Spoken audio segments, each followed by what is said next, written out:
Hello and welcome to another episode of Tainted Grail, the Fall of Avalon. And let us just get in.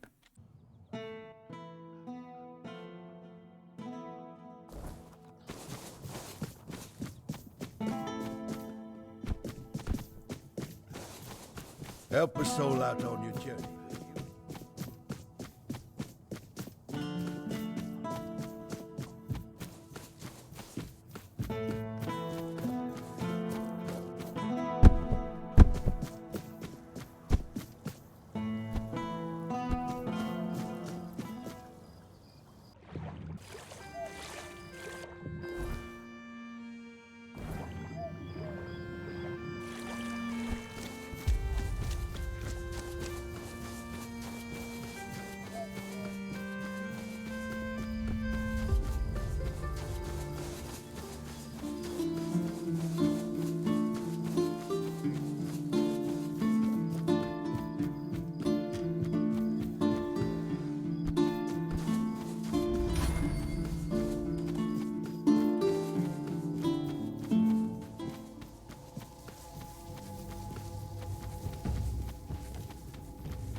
Oh, the brain of a truly unique creature, though I do pity its existence.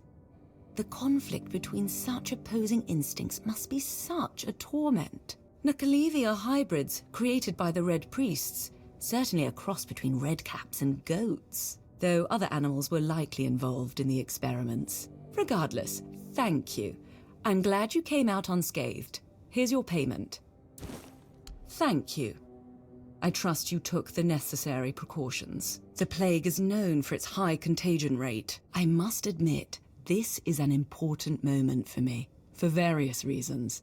I will soon begin the brain examination. Thank you again.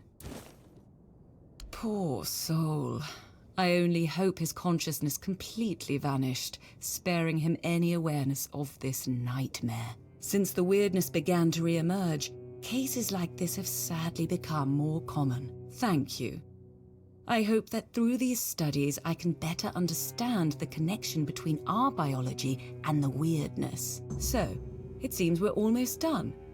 But I must ask for your help with one last matter. Before we met, I made contact with Dalriata trappers who agreed to get me the brain of an ice weaver. Out of their group, only 2 survived. Let's just say they've been making some threats. I need you to go to the exchange for me. Can I count on you? We initially planned to meet in a location I could easily access, but after what happened to their folks, they've made some specific demands. Here's the location and the gold I promised them for the task. Don't try to negotiate. The amount has already been agreed upon. Once it's done, find me. I'll be nearby. However, I'd prefer not to attend the meeting. It might unnecessarily escalate the situation. Until next time.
Look, Raylan, the alchemist's little lady sent her lapdog. Aye. So, dog, speak. Got the gold? Raylan, check it. No much. Not much. You heard him. We lost 3 of our brothers on this job. You think we could just go back to the village and say they died so we can walk away with a handful of coins? Double it.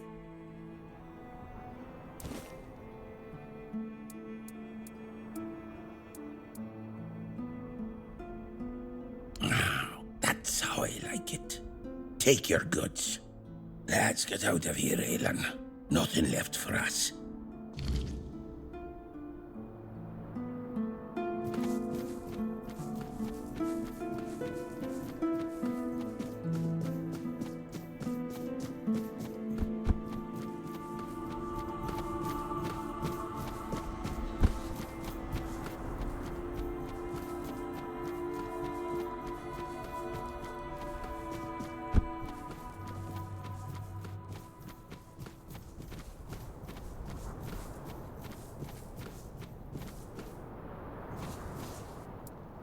You did it! Wonderful! I don't think I need to hear the details of that meeting. What matters is that it's all behind us now. I'm deeply grateful. Here's a reward for your efforts. I'll soon begin my more extensive research on the brain centers of all 4 subjects. Oh, and one more thing. You've proven yourself trustworthy, so you'll find a few special items in my shop now. Perhaps something will catch your interest? Hope you'll find some...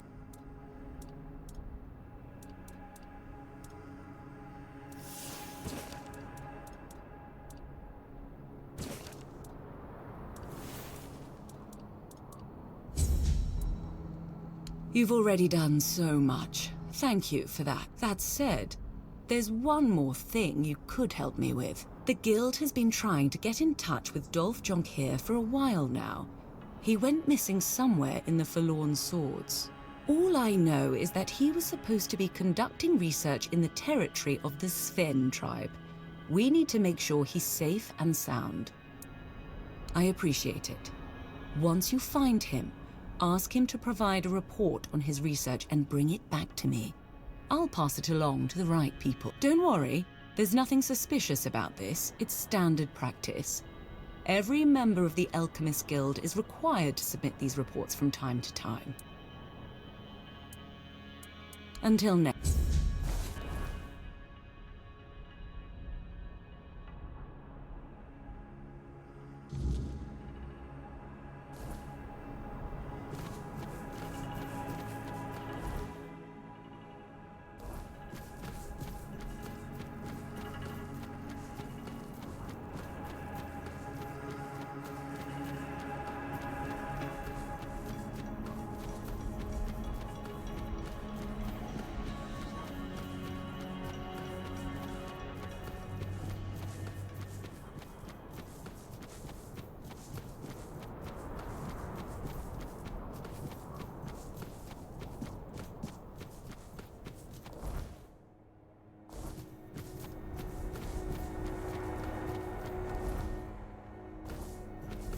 Someone's out there.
That's me.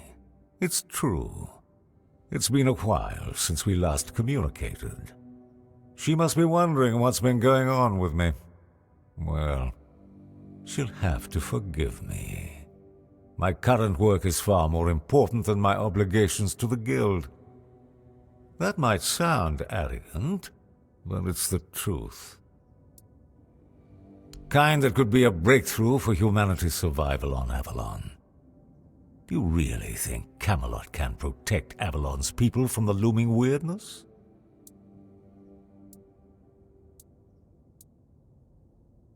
Let me tell you this, Camelot cannot protect anyone. Its weakness, corruption, and subservience have doomed it. But the Dariata, they are not inflicted by those flaws. I want to extract the essence of the tribe's nature, the very thing that makes them superior to all other inhabitants of Avalon. I'm certain it holds the key to survival. I'm glad you understand the potential behind my work. I hope you'll help me push the boundaries of human capability. To create my formula, I need a substance that acts as... well, I won't get into the details. I need the slime of a giant snail. You can find them here in the Forlorn Swords. Of course, you won't get the slime without a fight, but I have a feeling that won't be a problem for you. Excellent. The sooner you complete this task, the sooner I can remember what we're doing.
Don't think magic.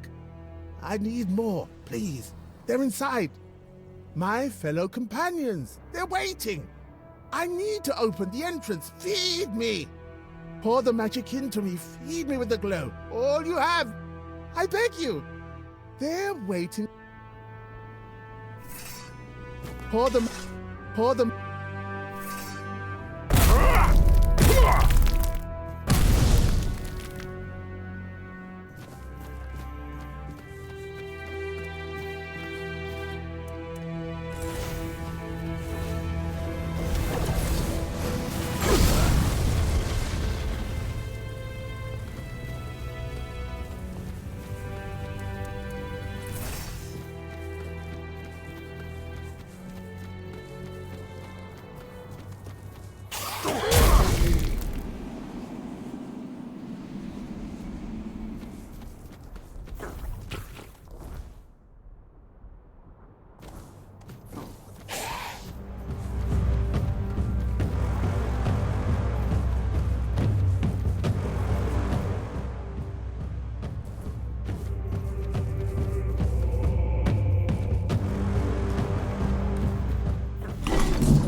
Halt!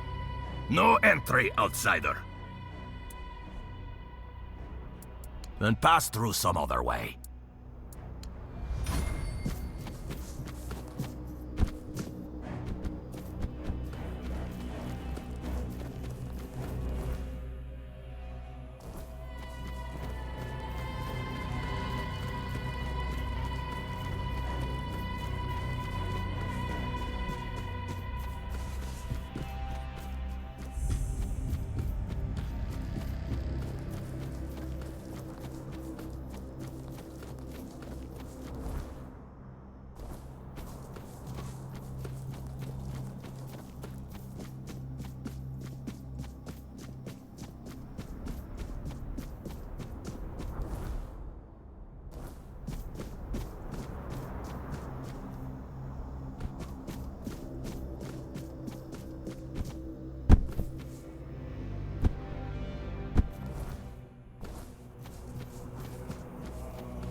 I sensed your approach, my king.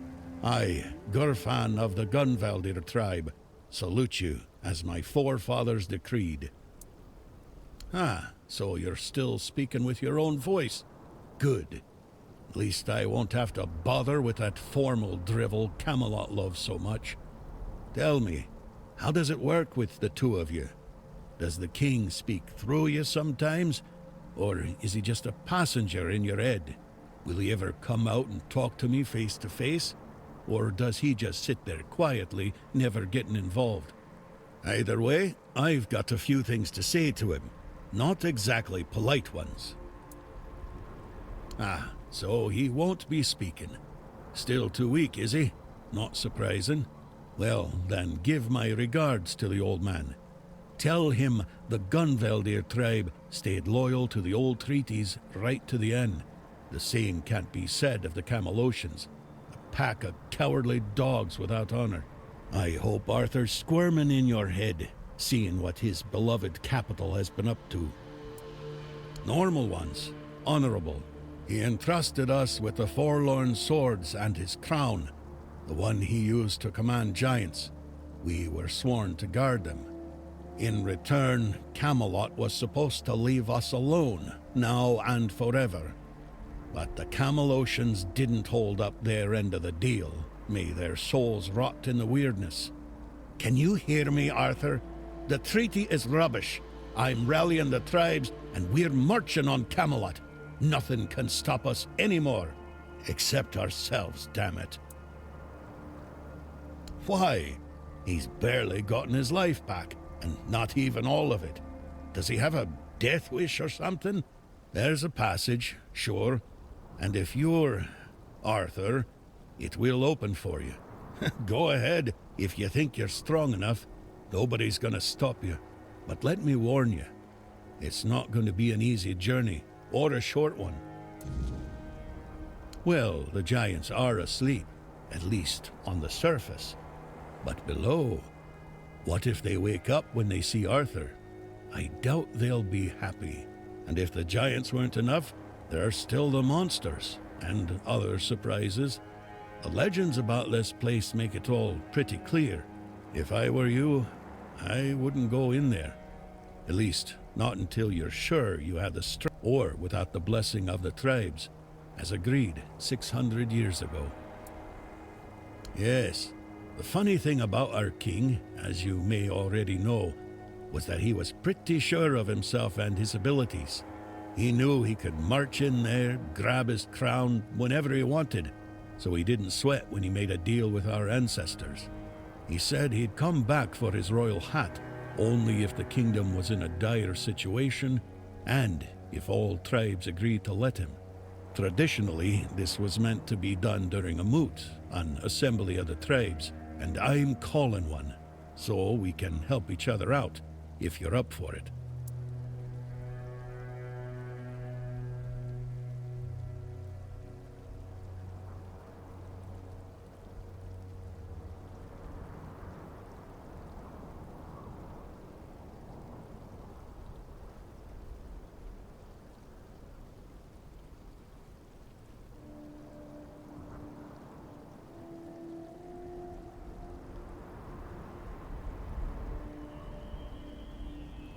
Well, I need the chieftains to come here because we have to agree on a united front if we're going to fight Camelot.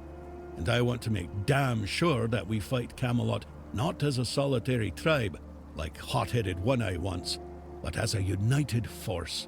But I'm worried that something might be keeping them from leaving their villages. I'd like you to look into it. They won't. Our tribes aren't exactly known for getting along, and gathering them all in one place at the same time, that's almost a miracle. But now they've left Gunveldir in its time of need, and they're ashamed. And that's even worse. That's why you have to shame them even more, so that they have no choice but to come here or risk their honor. And if they say they won't come because, then you'll deal with a because, right? After all, you're the king, aren't you? Exactly. There's only one sane course of action, but you do you. I'll be waiting. I'm not going anywhere. As a Gunveldir, I've got nowhere to go anyway. Yes? Who have you managed to convince?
Not another step.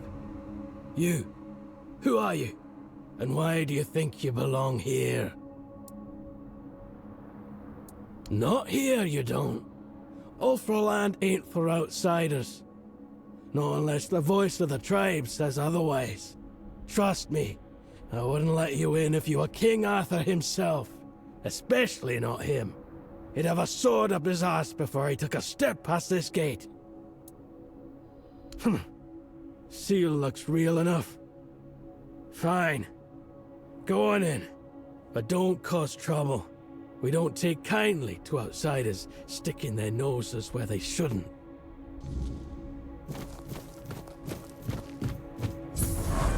Hey, you! Gefon sent you, didn't he? To summon us for the moot. Just because we live up in the mountains doesn't mean we don't know what's happening in the wider world. Well, that works out perfectly. My father's been looking for someone for outside the tribes to help him with something. That's all I know. He didn't tell me much, but he sounded really serious. He told me to bring the first person I came across. His name is Strona. Please, go meet him at his forge. You can't miss it.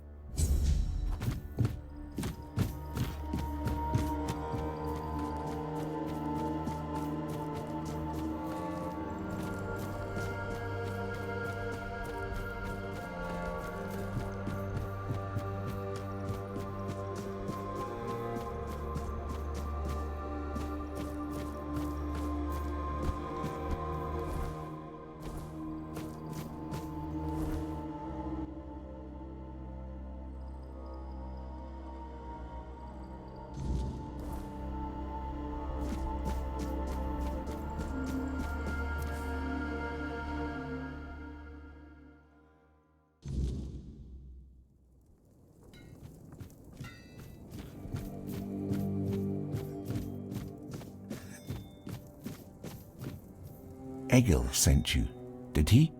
I'm Strona, a blacksmith. What brings you to our village? That kind of order should go straight to Thrigvi, though I doubt he'd be eager to leave his throne. Until a new chieftain is chosen, Thrigvi won't attend the moot. Well, that's good news. You're just the kind of person I've been hoping for, to help with Thrigvi, that is. Thrigvi always dreamed of surpassing mortal strength, of becoming as mighty as the giants. He became obsessed with the lone pillar near our village. The Ulfar might not be known for their writing, but we have our legends. Thrigvi found out the pillar was a place where giants entrusted their souls to the foredwellers, whatever that means. So we had a throne forged into the pillar and sat on it during a weird night. What happened after that changed everything for our tribe. I wouldn't call it madness. Thrigvi stopped being human. He grew to a monstrous size and gained unimaginable strength. He became something other. After that, human concerns no longer mattered to him. Yet he's still Ulfar, bound by our customs and rules. It might not mean much to an outsider, but trust me, it's a very dangerous situation. We tried. The moment we declared a new chieftain, Thrigvi appeared out of nowhere and killed the contender with a single blow. Then, like nothing had happened, he returned to his slumber. After that, the Ulfar began worshipping him like a god. Hard to believe, considering our disdain for magic and religion, isn't it? Yet, here we are. Don't be surprised if you hear them singing his praises, or fawning over him like fools. They're terrified of his power, although none of them will admit it. The only way to remove an Ulfr chieftain is through an honourable duel, but there's no honour in fighting something like, perhaps my mentor Darvan knows how to defeat him. He won't tell me. He says he's afraid I'd try to face Thrigvi myself. And honestly, if I knew how to bring him down, I'd do it in a heartbeat. But Darvan thinks if our plans were discovered, I wouldn't live to see another day. He's probably right about that too. My brothers have grown unpredictable. Are you mad? Thrigvi is practically a demigod. No mortal can defeat him. If that's what you've decided, though I still think it's a terrible idea, you have my permission to challenge Thrigvi to a duel. I'll stay close by, just in case you fail.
I wouldn't come any closer if I were you. Because I said so. And here in the official hall of the Stone Wardens, my word is law. Leave in peace. I'm not granting an audience. Ah, your powers of observation are truly impressive. Thrigva, that cursed fool, undead and merged with the Lone Pillar, thinking himself invincible. And perhaps he is, for now. So I guess you want to challenge him to a duel. You cannot defeat him as you are. The Lone Pillar grants him strength beyond mortal flesh. No blade will bite. No armor will hold. Not unless you earn the blessings of the giants. Listen well. To face Thrigva and live, you'll need more than just courage. You'll need to forge a weapon, a true marvel, one capable of shattering the Lone Pillar's might. Without it, you're as good as dead. I'll help you forge it, but you'll need to gather the giants' blessings first. They hold all the fragments you'll need. What do I look like, a giant keeper? The giants have no love for the likes of us anymore. Their power does not come cheaply. If Stroner sent you, then go back to his hut. His wife might know something useful. Women tend to keep the wisdom they're meant. The giants respect bargains, oaths, and stories. Stroner's wife, she knows the old ways of dealing with them. Stroner keeps her close. Protective, I'd say. Or maybe ashamed. If we're being honest, the Ulfr tribesfolk say she's mad. Perhaps even a liar. Claiming she speaks to giants? You can imagine how that goes over. But mad or not, she knows things the rest of us don't. Don't judge her by their words. Go to her and listen. You might find her madness holds more truth than most men's sanity. Off.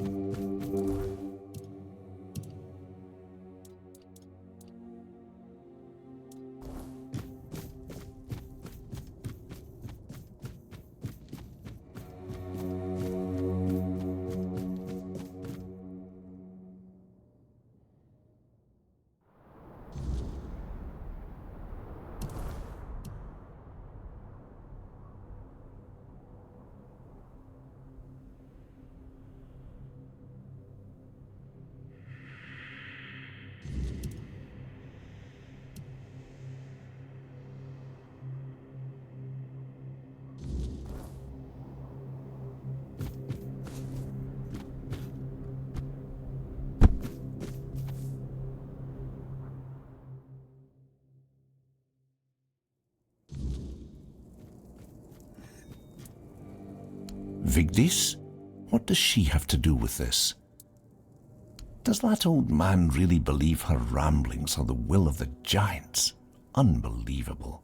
I won't say what I really think about this. If the Master of the Brotherhood believes it, who am I to argue? Because I'm protecting her from prying eyes and the superstitions of villagers, that's why. I don't know you. Why would I speak of my wife, accused of madness, to a stranger? For any Dalrita, losing one's mind is like a living death, a shame worse than most can bear. But I love her too much to grant her a good death. If Darvan believes she hasn't gone mad, but instead serves as a bridge between the Ulfr and the giants, then I'll gladly let you speak with her. You'll find...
He sent you, didn't he?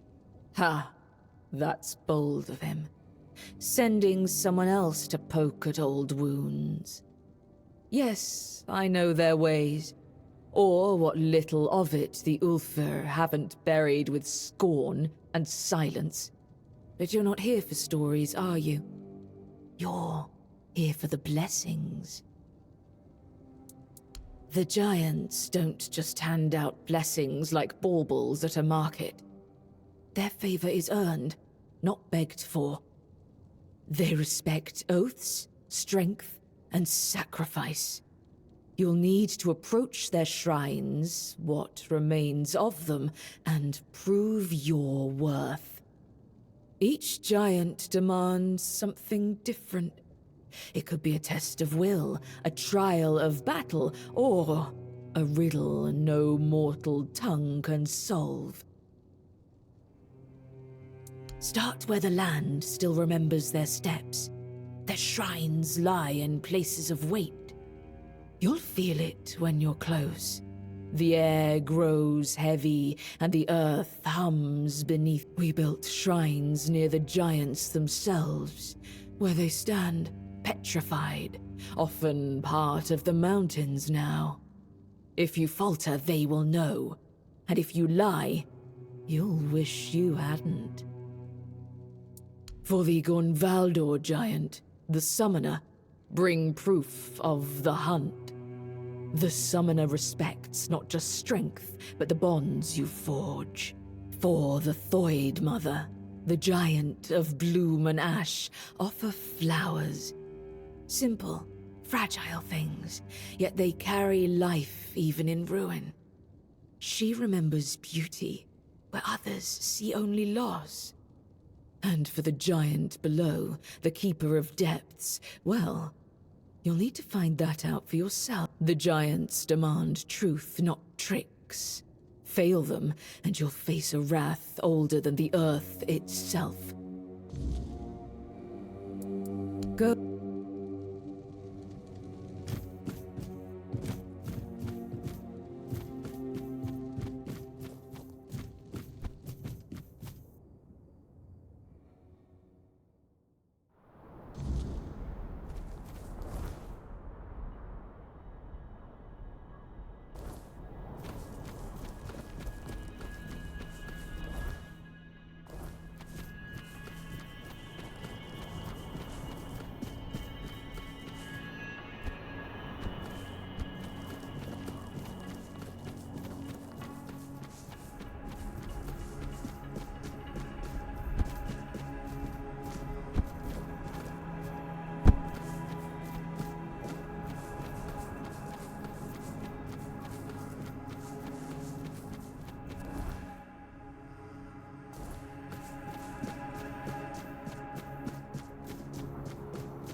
last. I can move forward with my research. Here's your payment. Though, of course, the greatest reward is knowing you've contributed to a breakthrough that could change Avalon. Speaking of which, would you like to contribute? A little bit more? You've proven yourself capable and resilient, which makes you an ideal candidate for something far more valuable than mere coin. The snail slime you brought me needs to be tested in conjunction with my formula, a distillation of Dalriata essence I've been perfecting. Simply stand against that wall there. One small injection, and you could become stronger, faster, maybe even resistant to the weirdness itself. Others might balk at such an opportunity, but I suspect you possess the vision to recognize greatness when it's offered. Now, shall we proceed with making history? Finally, someone who understands the gravity of our situation and the necessity of my work. The injection will only take a moment. Any discomfort will be temporary, I assure you. A small price for the transformation that awaits. The Dalriata's strength flows through this formula. Soon it will flow through you as well. Hold still now.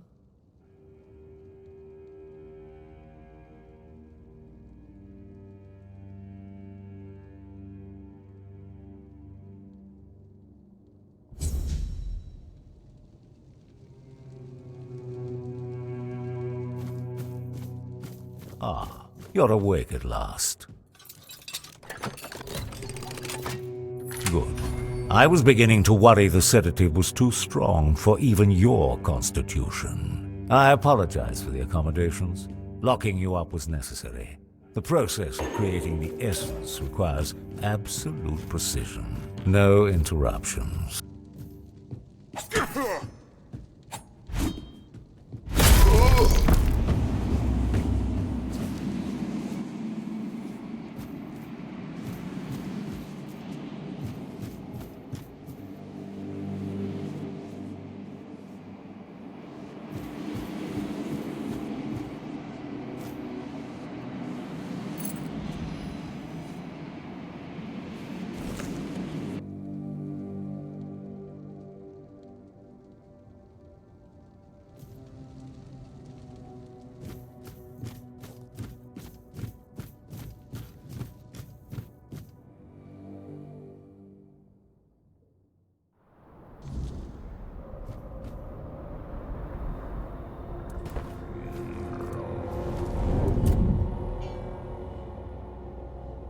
It is a bold decision, and I am glad he finally made it.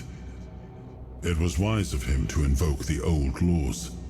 Camelot will not dare to break them, and the men here will remain in Kuanacht, at least until the lives of its people are in immediate danger. It's an ancient law I established myself. It is good that he is not going alone. I honor the courage of those who follow him, although none of us can say if they will return. Even if Yvain does not return, his actions will be remembered. Of that, I am certain. He might have been, but I don't recall us ever meeting in person. Merlin had many apprentices, and Nimue was the most gifted among them. But even she never spoke in my presence. It is possible Merlin forbade his students from speaking to me, though why he would do such a thing, I cannot say. But Orin seems devoted to a cause he believes in. It's a refreshing perspective, and unlike any we've seen so far. Honestly, I had hoped his discoveries might help me recover some of my lost memories. Sadly, they did not. I remember what Merlin and I chose to do. I simply thought I could reconstruct the reasoning behind our decision. But it seems even Orin wasn't certain of that. I regret that Merlin didn't share his thoughts and decisions with his apprentices. They might have helped us now,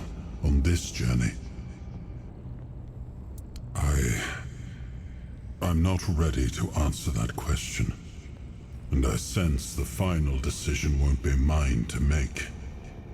You're more important than you think. And our fates are bound together to the very end. In the end, Orin's opinion may not even matter.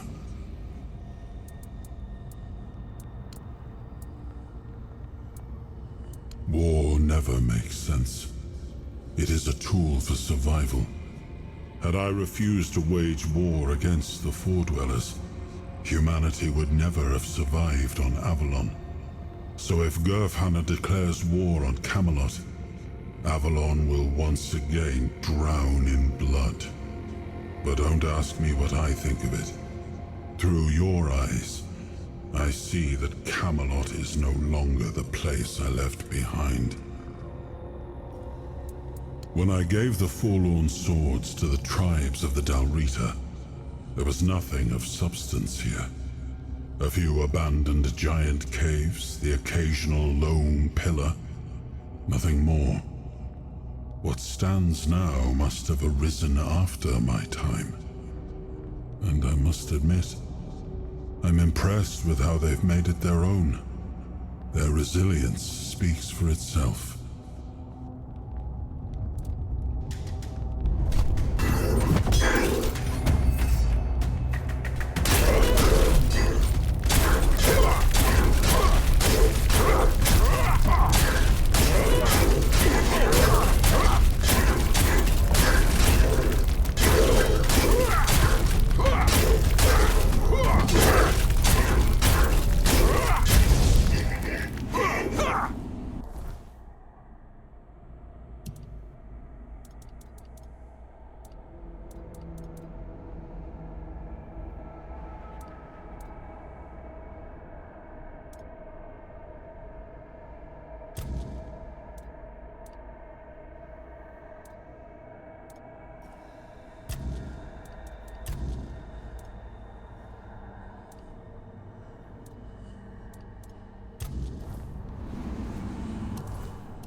This is the village of the Sven tribe. Whatever you're looking for, you won't find it here. Then maybe you'll find something, especially since you have the seal and all. What's the message? I doubt the chieftain has time for that right now, but you could deliver the message if he even agrees to see you. The path is open, but don't stay too long.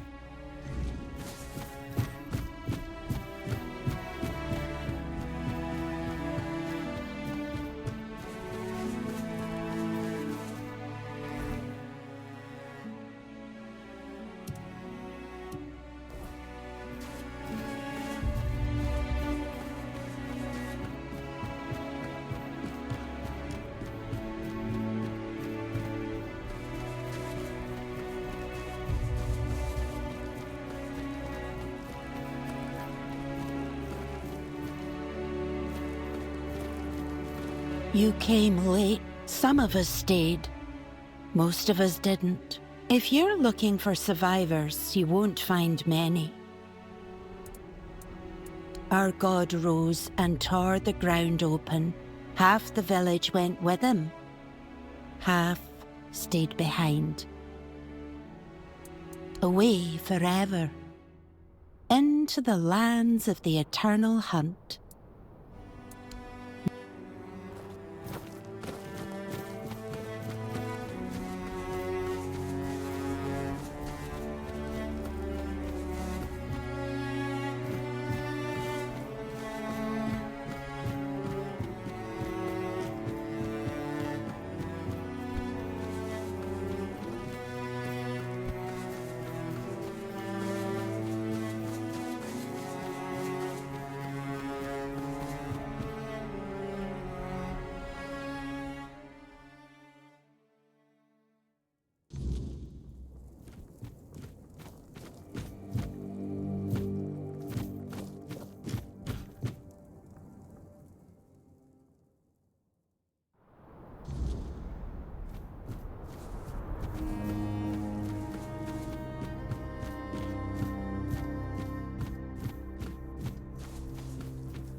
And who might you be?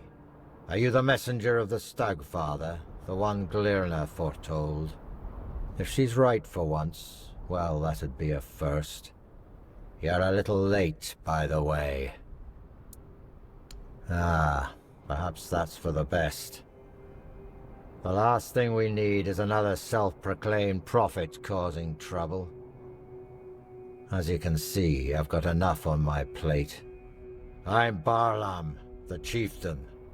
Welcome to the Svinelands, or the tribe that's just ceased to exist. Can't you see? I won't speak of it further. Not with outsiders. See this? One of those bodies belongs to my son, Jens. He fought bravely, to the very end. May the ancestors grant him a place at their table. May the unrealm of the hunt show him mercy. It's a damn shame his god failed him. You just had to be stubborn, didn't you, kid? Hey, no point wasting breath. What's done is done. Most of the Svine tribe is gone. Let me guess. He wants to call the moot. He's been trying for years, and every time I've had to refuse. Not because I want to.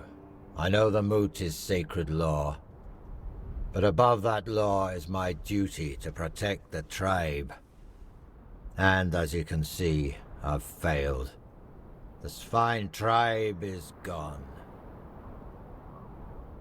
Not having a tribe is what's holding me back.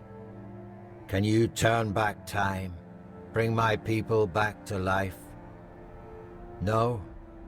That's what I thought. I don't know you.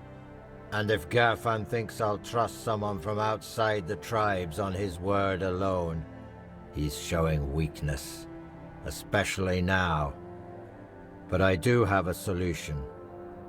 Find Kjell. If she vouches for you, I'll honor the voice of the tribe's request. And I'll let you help us, if that's even possible. She should be nearby. She'll have a task for you, something to prove you can be trusted. Once that's done, meet me here. Maybe then I'll share something more.